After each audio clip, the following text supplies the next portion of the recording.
Hi, everybody. Before we get to another great interview, the Two Opinionated podcast could really use your help. And it's easy, it's free. IMDb, which is the entertainment database, imdb.com, named us a top 100 podcast. We came in at number 82. That's a big deal because there's 15 million podcasts and growing. So to be named to anybody's top 100 list, pretty big deal for us. And the way you can help is to go to imdb.com, look up the Two Opinionated podcast, and that's it. Just bringing our page up. That traffic really helps us out. Our YouTube channel is MeisterCon Pod. All we ask is that you subscribe. It's also free, but that really helps us to attract these amazing guests that we keep bringing on the program. And that's it. Two easy ways for you to support us, and we would really appreciate the help. Now let's get to that interview. Hi, everybody. Welcome to another edition of Two Opinionated. I'm so excited today. I've got writer, director, Shervin Kermani with me. So welcome, Shervin. Thank you for having me, Mike. It's a pleasure to be here. No, Excited I'm for the interview. excited to talk about the new short. But before we kind of get into it, let's talk about you a little bit. Entertainment business is a pretty tough business to get into. What kind of inspired you? What made you want to be part of that? Well, that's a good question. It's always hard to like really isolate the thing. Yep. Um, I kind of always probably go back to the fact that my dad played Amadeus for me 200 times when I was 6 years old, and it was like on That's loop. that's kind of heavy for a six. Yeah, and I never liked there's like a bloody scene in the opening, and it always scared me as a kid. But I was kind of hooked by the drama even as a 6 year old, and it definitely left an impression. And I think it was also because my dad showed me other composer biographies that I started to realize, well, it's not just a regular bio, it's well done, like Right. it's like it's better than the other one. Something is happening here. I probably didn't piece it all together in terms of like there's a writer and a director that's, doing an exceptional job behind the scenes. But I think it slowly planted the seed that yeah, there's something interesting happening here, and later I pursued acting, um, and I remember going to LA for pilot season. Yep. I was in LA for a couple months when I was a teenager, and I remember being cast in a student film either at UCLA or USC, and I was one of the kind of supporting background players, and I that was the first time I saw it like a film from the other direction, Right. because usually, you're watching a film from you're watching the screen, but when I was in the actual, and when I was in this on set and in the actual scene, I was looking in the other direction, and I was like watching the director and the DP kind of chatting, and it kind of like that was like the moment that kind of crystallized in my mind, like, oh, maybe I want to be those guys. Right. Um, so yeah, I'd say I mean, it's a million influences, but those are two that kind of stand out in my memory. I love that because I've never heard anybody reference Amadeus like that. But I remember when it came out, they showed it to us. I think I was in middle school at the time. They showed it to us in middle school because it was so well done. It was, it was it was almost like a documentary basically. But but it was, for a teenage boy, it was kind of exciting. I didn't mind that opening scene. Yeah, I was six, so Yeah, a it little was different at six. yeah. Yeah, yeah, for sure. But no, yeah, that movie, I still love that movie. I think it's so well Well, it's a done. great movie. Yeah, It's a yeah, great no, movie, and it came out at a time where we were seeing some of those kind of historical musical movies. But my opinion, that was the best. yeah, it Yeah, it really is. Yeah, yeah, yeah, it's amazing. yeah. So it at what point did you decide, or have you decided, are you leaning now just completely into the writer director side, filmmaking side, or are you Yeah. still interested in the acting? No, yeah, writing and directing is my thing. Acting. I love actors. I love, Yeah, the art of acting and performance. And I think, at the end of the day, you can have, mediocre cinematography. You can have mediocre production design. But if the acting isn't there, then the whole movie falls apart, right? yeah, So, and you can have stunning cinematography, you have stunning production design that's like just world class, and if the actors aren't delivering, no one's watching that movie, that's right? right. So I do think of it as one of those kind of essentials, fundamentals for any movie. Um, uh, Pretty much up there with focus and decent sound, you know? Maybe the focus puller has like the most important job, but yeah. Well, you Because definitely need that. yes. If it's all blurry, then maybe yeah, that would be a problem. So Well, so tell us about the new short. What's the name? What's it about? So the new short, Ramón Who Speaks to Ghosts. It is about a quirky character named Ramon who, after a devastating volcanic eruption, is walking the island of La Palma with his microphone, listening for ghosts. And it was made during a 10-day film accelerator workshop under the mentorship of Werner Herzog. Oh, And that's yeah, a pretty good mentor to have. a great mentor to have. And it was also amazing because my mom had bought me the Herzog masterclass a few years earlier. It was my request because like as soon as I saw he was doing a masterclass, I'm like, I need to watch That's this. right.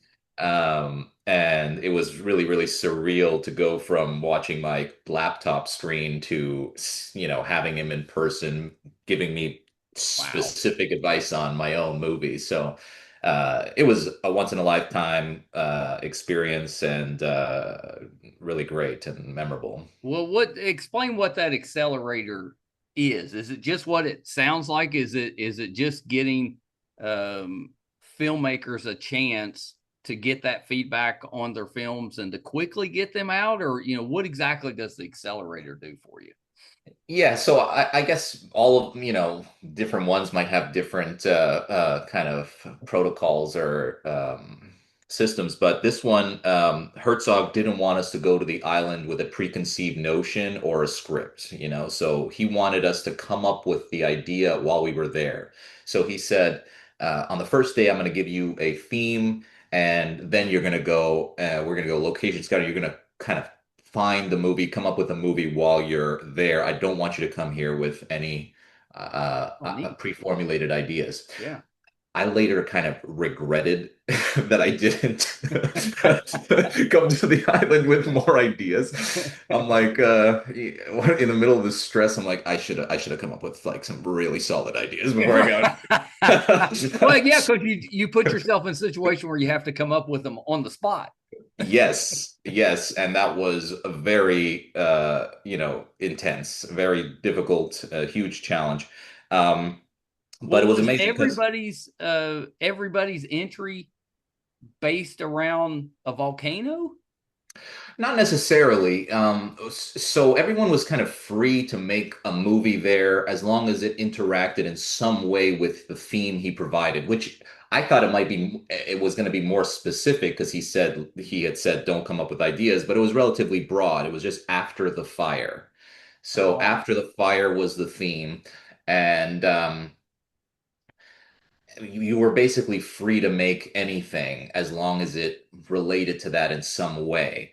And that was one of the reasons why afterwards I'm like, that's broad enough that I could have had a preconceived idea, that's right? right. You might have been able to work in some Yeah. Well, preconceived notions. Yes. but the structure of the accelerator basically we had a meeting that first night. Then the next day we were doing location scouting with Herzog at locations that the organizers had kind of pre-scouted over the Yeah. previous month and a half.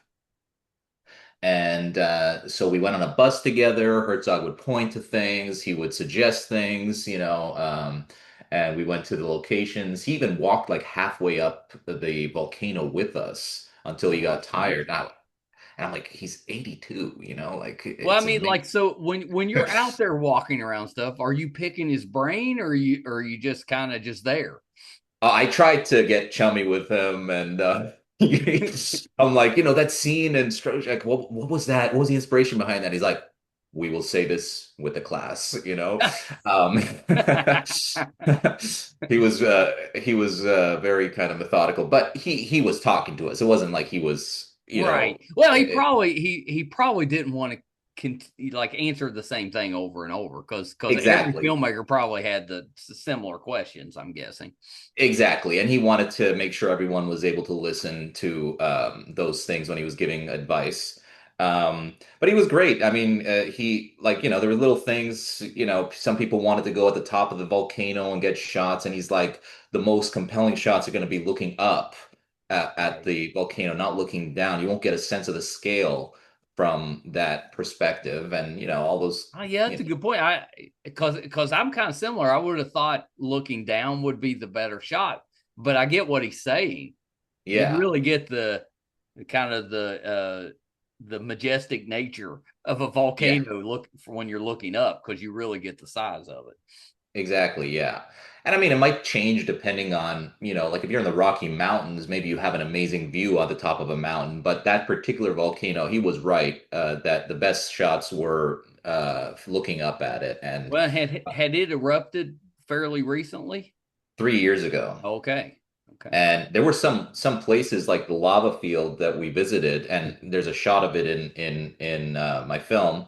Uh, the that dried up black lava was still kind of hot, Oh, wow. Three and years like later. 3 years later, and you felt like a little bit of like steam coming off, like from or some kind of like hot vapor, Yeah. I was kind of nervous at times, being like, how Yeah, of safe is course. this? Is this gonna just like open up under my legs? But That's crazy that it would still be kind of steaming that many yeah, years. You think it there would have must cooled off by now. there must be something still Something's hot still on like burning somewhere. somewhere deep underneath. And so yeah, so he was there during the scouting, and then we did pitches for him. He would give feedback on the pitches, and we went shooting, and he would try to visit everybody where at the locations they were shooting. Not like for every single day that we were shooting, but tried to visit every team at least once. And then we were editing with him, giving us feedback and looking at our Oh footage, wow. and he was very involved. He Well, was so there. was it a competition? Did were you trying to beat the other people in that, or was it just to kind of help everyone, if that makes sense? Yeah, so there was a competition where the top five projects got a distribution deal with a Spanish distribution company that Okay. specialized in festival distribution. Um, but it was still collegial. I mean, I think, at the end of the day, yes, filmmaking, there's a competitive element Right. to it, but it's always, I think it's always better long term to just think of it in more collaborative terms because everyone's just learning and growing and we're That's just right. trying to get better. Yeah. And I Yeah, think, and I think that thinking that way also takes some of the stress away. yeah. And I tried not to think in terms of like trying to beat other people because, but just to try and make something that I was happy with, Yeah. I think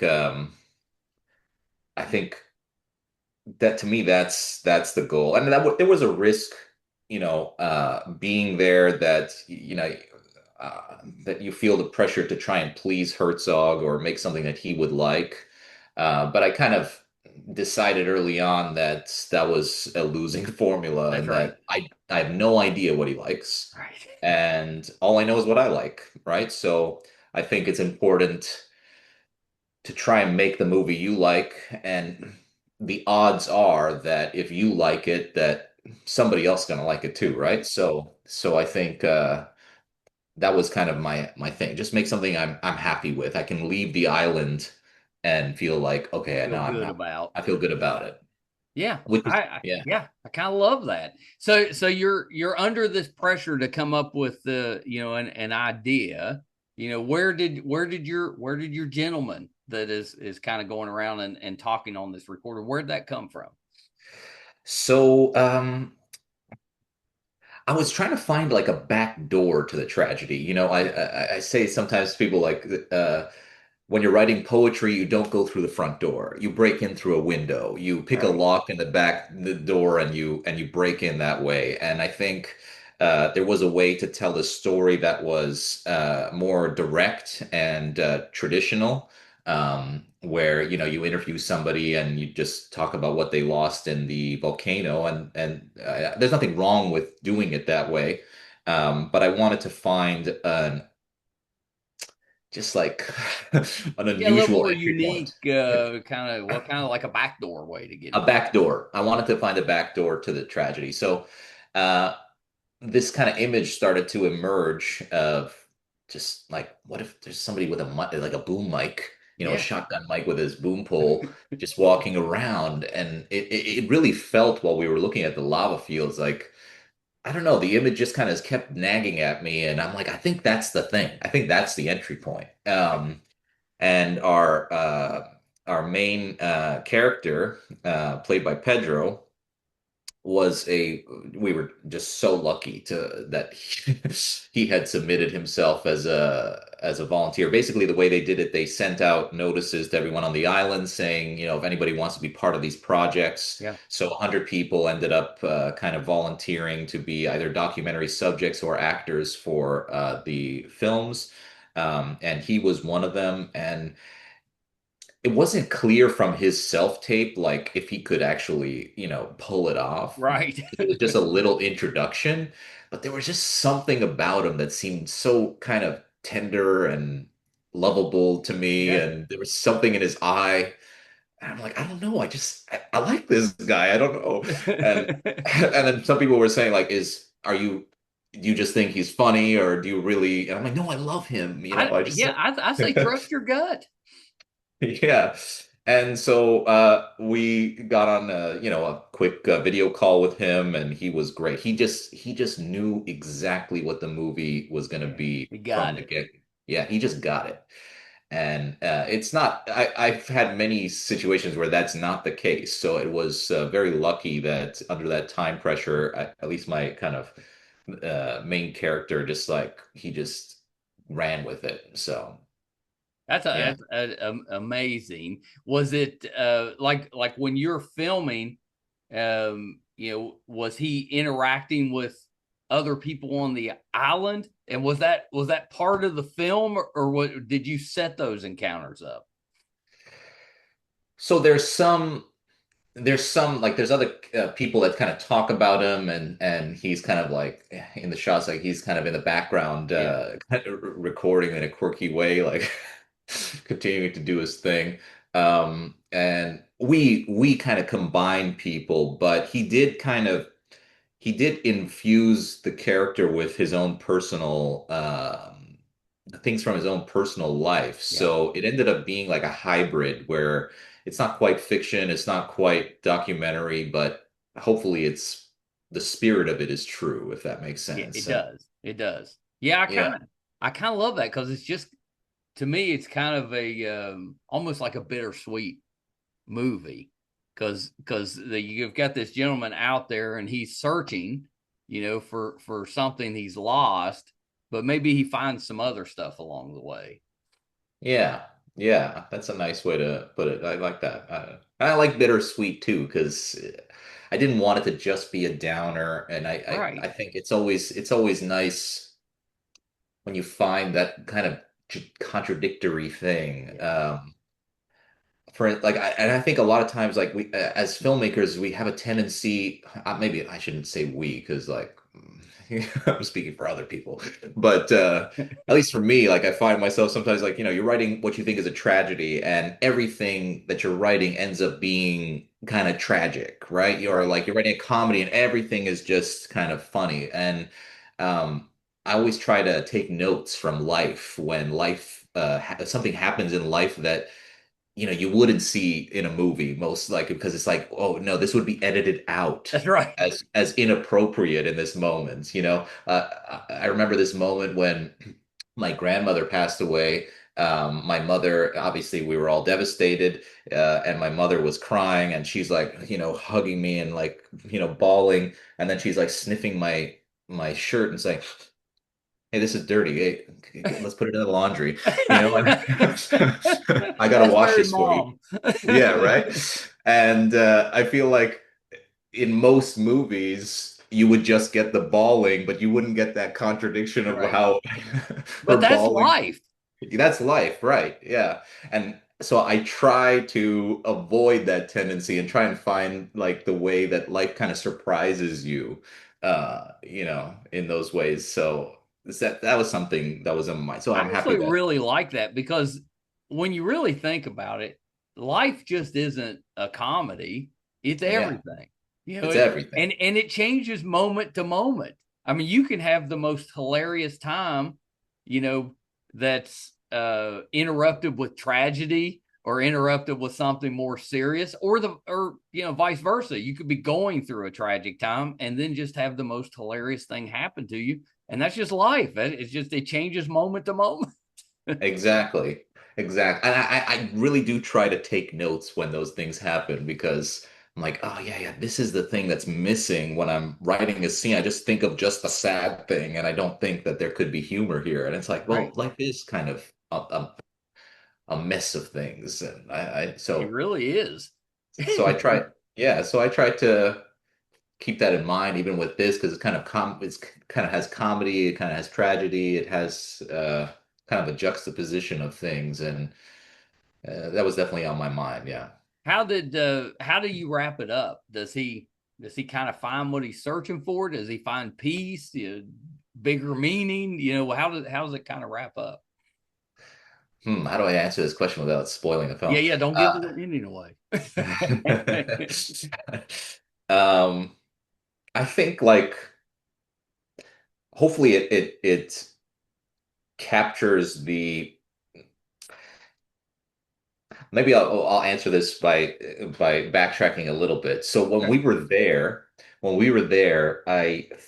thought it was very interesting when we were talking to people and we're talking to Pedro, the main character, the actor who plays the main character, Ramon. I was talking about like the experience of the volcano, and he was talking about this cafe where he would go in the mornings and talk to people and have conversations, have his coffee, and he was talking about the sounds of the place. He was talking Right. about like the smell, the tactile feeling, the conversations, Yeah. and how that is lost. He wasn't talking about material things so Right. much as what kind of was allowed to kind of emerge out of those spaces. And I think the film kind of somehow addresses this thematic material of not knowing when you're in heaven, you know? And I think of that often. Like, I think sometimes we have to be banished from Eden to realize we were even there, Yes. right? And there's times when like I'm a father, I have a young child, and sometimes it's very hard, but at night, when I'm about to go to sleep, I think, well, that was heaven. Like maybe I don't even realize that this frustrating day was actually an amazing day. I'm just so caught up in like, That's right. Well, that's the hindsight, when you can reflect on it, it might yeah. change the feelings you were having while you were going through it. Exactly. And I think the film kind of hopefully kind of captures that in some way because, these people were living their regular lives. They were doing their thing. They had their frustrations and complaints like everyone. And then this volcano came, and you really do get a sense of the ordinary Right. things that were lost, not these extraordinary, unbelievable kind of things, but just like the everyday that's Right. that's lost. So That's something I think about a lot, and I hope the film captures in some way. Oh, and I'm sure it does. So you premiered it at TIFF? Yeah, we premiered September 4th, and it went really well. And we have another screening tonight at 10 p.m., September 9th at 10 p.m. Oh, exciting. Yeah, and that's our second screening at TIFF, and after that, we're playing at the Atlantic Film Festival in Halifax on September 12th, and the Vancouver Film Festival in October 10th and 11th, I believe. Yeah. Yeah. Oh yeah, you've So got it lined up. Is the like is your in game, do you make that into a full length feature at some point? I've thought about, the possibility. I don't have an idea right now for that specific concept, just because it kind of emerged out of this workshop. So it wasn't something I Yeah. had been developing for a long time. But the whimsical nature of the movie, I think, will make an appearance in future films and feature films. I don't know if the exact premise will be the same, but those kind of ideas are things I'm interested in for sure. Well, and that's the great thing about doing shorts, because it really gives you that avenue to test different things out to see what works, what doesn't work, without having all of the cost of like a full length film. Yeah, no, I 100% believe in, failing your way to success. Yeah. And I think all those dead ends are actually good, even though they're painful in the moment. I think when I was younger, I used to be really devastated whenever something didn't work out. But now I just think like, well, you have to, it has to not work out. Yeah, yeah, that's how you learn. How am I going to, yeah, how am I going to get better without it, without sucking Right. first? So. That's right.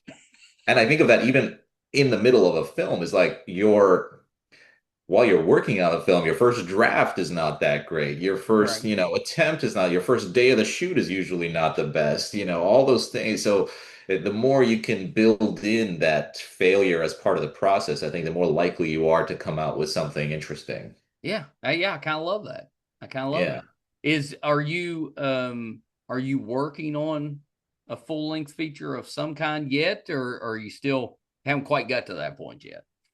Yeah, I have a few projects that I've developed over the years, and there is one in particular that I'm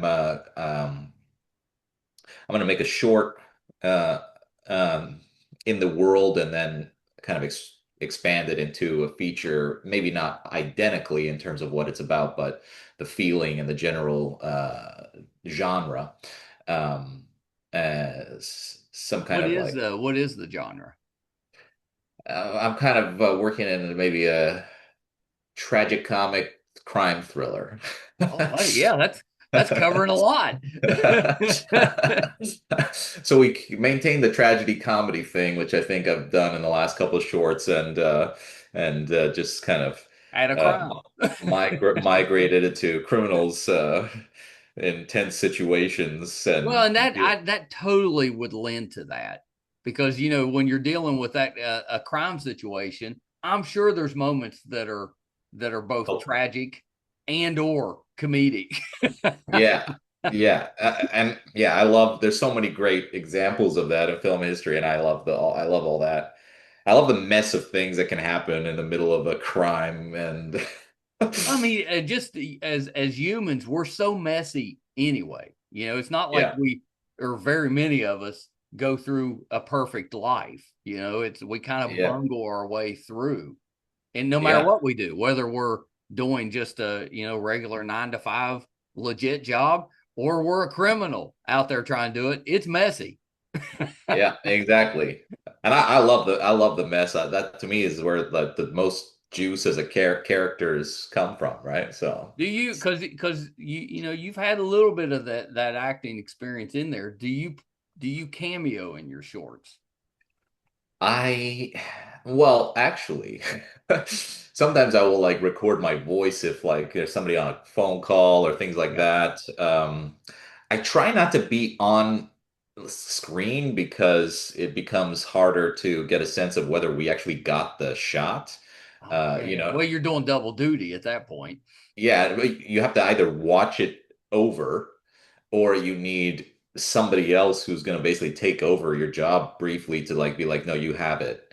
And I've heard that like actors who star in their own films, they do have some trusted person, behind the camera who kind of will say like, you're good. Yeah. Um, Yeah. Yeah. You'd um, almost have to, I think.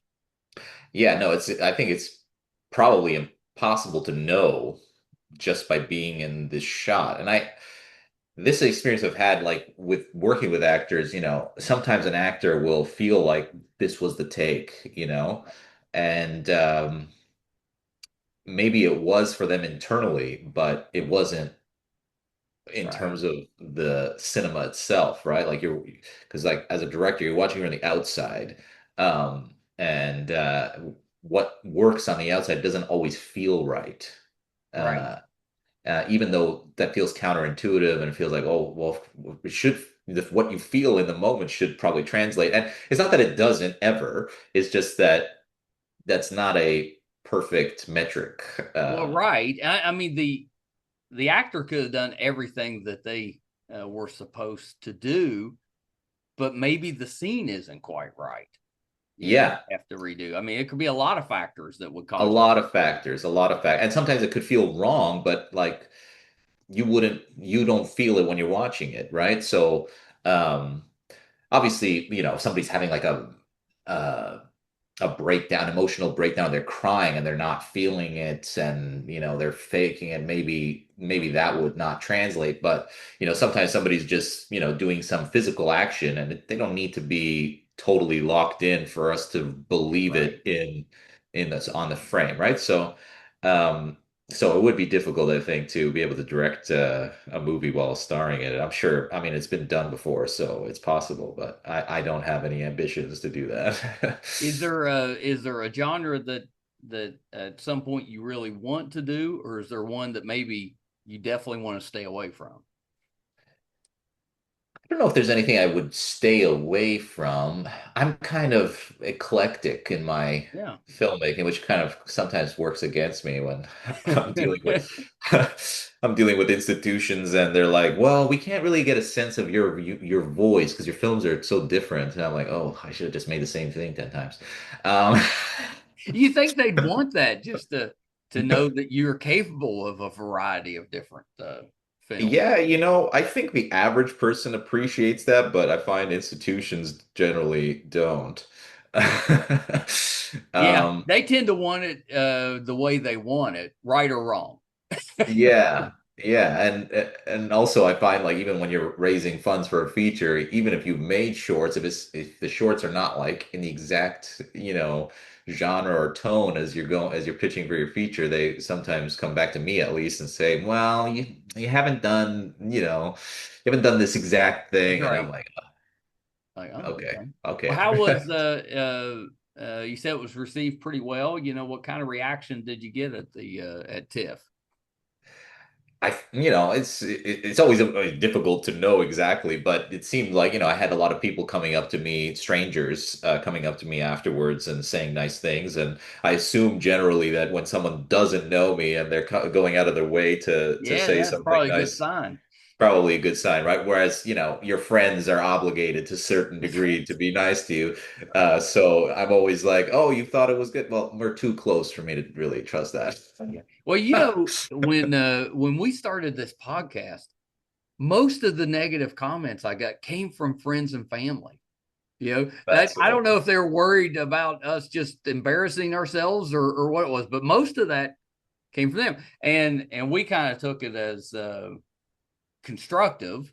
So we tried to, a lot of what they were saying, well, they were right. We needed to improve some things, and we kind of used it as motivation to get better. And then as we went along through the years, those negative comments and stuff got less and less and turned into more positive comments. But I don't getting negative comments isn't necessarily a bad thing. It's how you use them once you get them. Oh, I 100% agree. And I do try to surround myself with honest people. I don't want to be one of those people surrounded by That's yes right. people. Well, it doesn't And help then, you. Yeah, no, I definitely value honesty, for sure. Um, though it's also hard because sometimes I'll have like brutally honest friends who are actually like destructive because I'll just listen to like I have to keep them in my life because they're so honest, and it's like, well, they're just ripping you apart, That's like right. Yeah, they're not. yeah, it can go too far. They're not giving you something that you can use to improve, which is I think the metric for me, right? It's like is Yeah, feedback don't that just tell me it's bad. Tell me what I can do to fix it. exactly, and to me that's the most important thing, and that's what I always seek out, and not only from other people but myself, like what can I do to make this better? Is Yeah. there an option I have not exhausted that may improve the film? And I think it's important to always ask that question. I mean, at the end of the day, all the accolades and all the, external validation is not going to, fill that hole that, you feel Right. like as much as just, trying to improve regularly and being curious Yeah. about the work, right? Rather than hoping to get some kind of a status goal. Um, to me, I think that stuff can be pretty destructive to my own mental health in terms of just like, when you're seeking that validation, it's not the same as like when you're just curious about the work and being like, how can I make this more better, more Yeah. interesting, more engaging? Is there something I could do, Um, which you learn from, and I think I think is for me the best mindset. Yeah, yeah, I agree with that. I agree with that. Did you get any direct feedback from Werner? Yeah. He was what's kind of funny actually is so we shot for 3 days and there was like some quirky stuff that I got a little bit of resistance on when I wanted to shoot it because people were saying like oh, are you making a joke of this or whatever. Right. But I got squeezed in one, and when Werner saw that, he's like, this is really good. And I'm like, I knew the film needs more of You that, need that. you know. Yeah. And Werner was like loving that. And but then he said at the same session, he's like, you shot enough, don't shoot anymore. Just edit the film with what you have. But I had that nagging feeling like I Right. didn't shoot enough. And when Werner says something, you feel like, it's like a military general just spoke to you and you have to obey. And if you don't obey, there will be consequences. Right. But I couldn't live with myself if I didn't try to go out. And so it was actually after the shooting days, the official shooting days of the accelerator were over.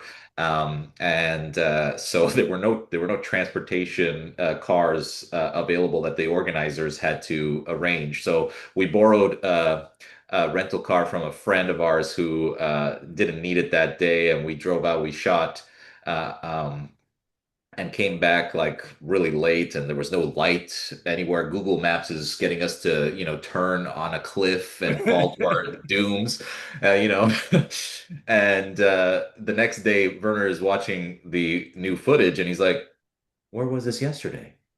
And I'm like, it didn't exist yesterday. And he looks at me like this look of, how could you disobey me? Right. Then he smiles and he says, good, because it's so much better. Um, Yeah. Awesome. so, Well, that so had I to don't make know. you feel good because you were probably a little nervous about it. Well, I didn't know what he was going to say, and but I did know that it made the film better. Like I had that gut feeling. I don't think we would be at TIFF if we didn't go out that last day to shoot it.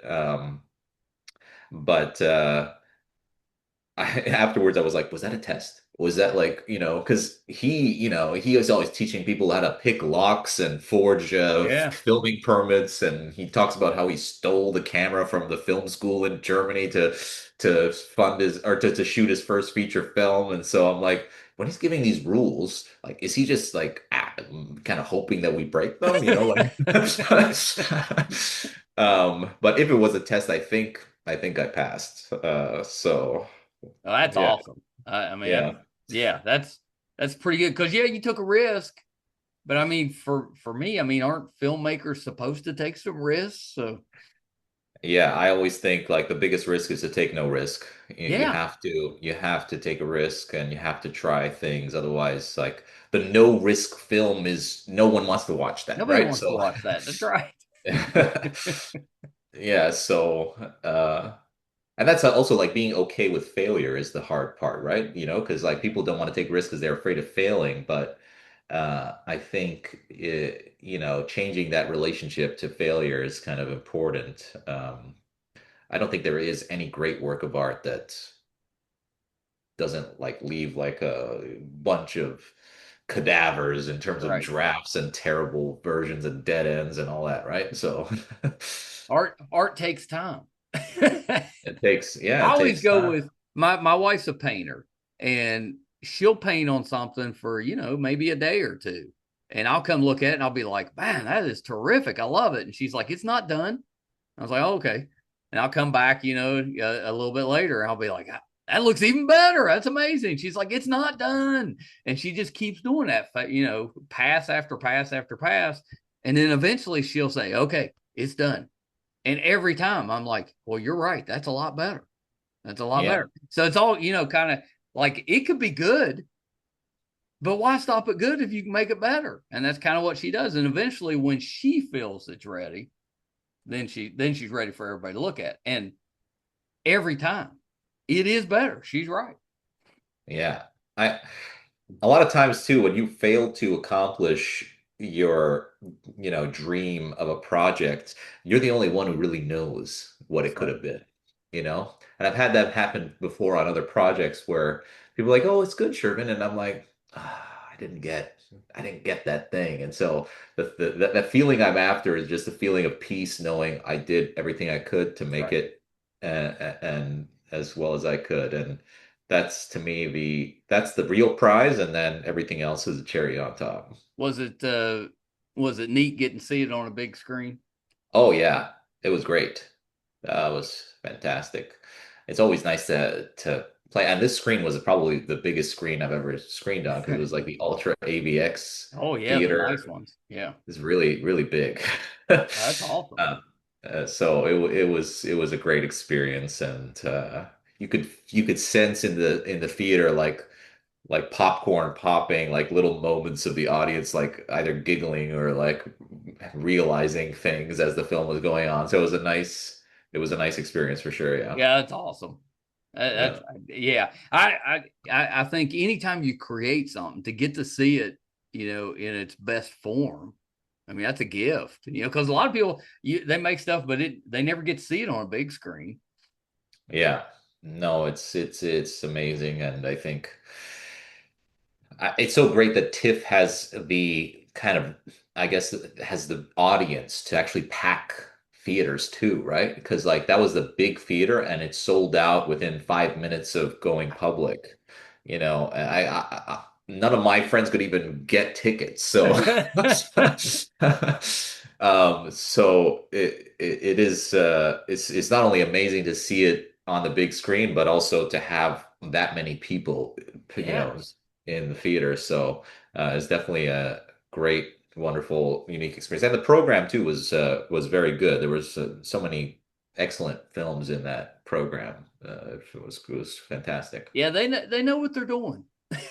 They must, they're doing pretty well. They've done all right. Yeah, they've done all Yeah, right. Well, yeah. Shervin, thank you so much for taking a little bit of time to talk about it. A couple of things though before we wrap up. Is the plan after the kind of the festival circuit is it to put it out there somewhere where people can watch it? Yeah. Where will it be, and where can we find it? To actually view it. Yeah, so I'm not exactly 100% sure because things might change. Somebody Sure. might reach out and be like, I want to put on this platform. But my plan as of right now is to release it online after the festival run, probably on my Vimeo page, where my other films are there as well. So that's my plan, unless something changes Unless for something whatever bigger reason. comes along. Yeah, something bigger comes along, but I definitely generally like to reach an audience. I think you make a film and you don't want two people to watch it. No, You you want, want it out there.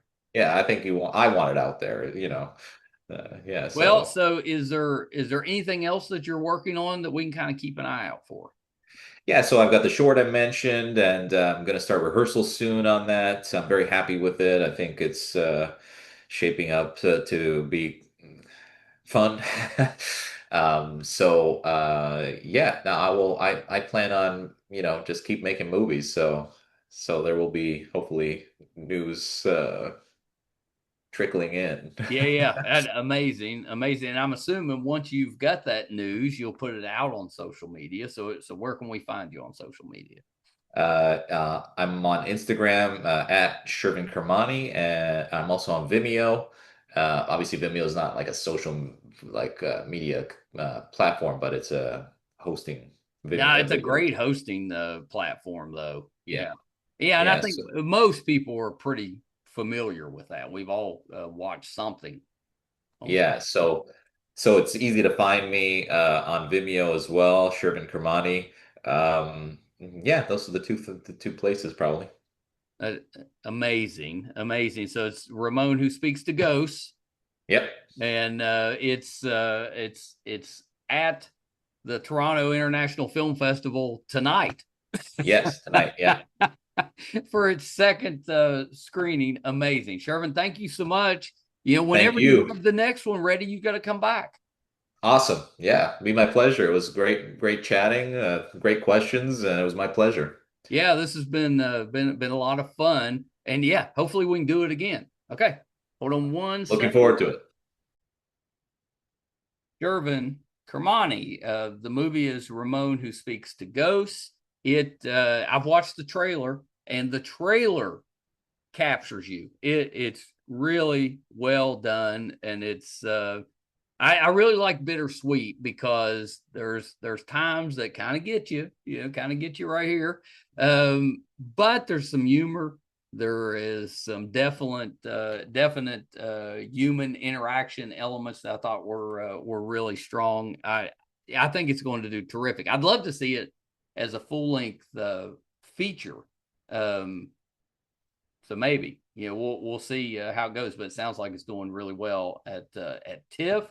It's going to do some other short film type of festivals, and then it'll be out there for us to watch. So please keep your eye out for that, and keep your eye out on Shervin. He's up and coming, and I think it's a matter of time before we see a full length feature for him, and it's going to be outstanding. So can't wait for that.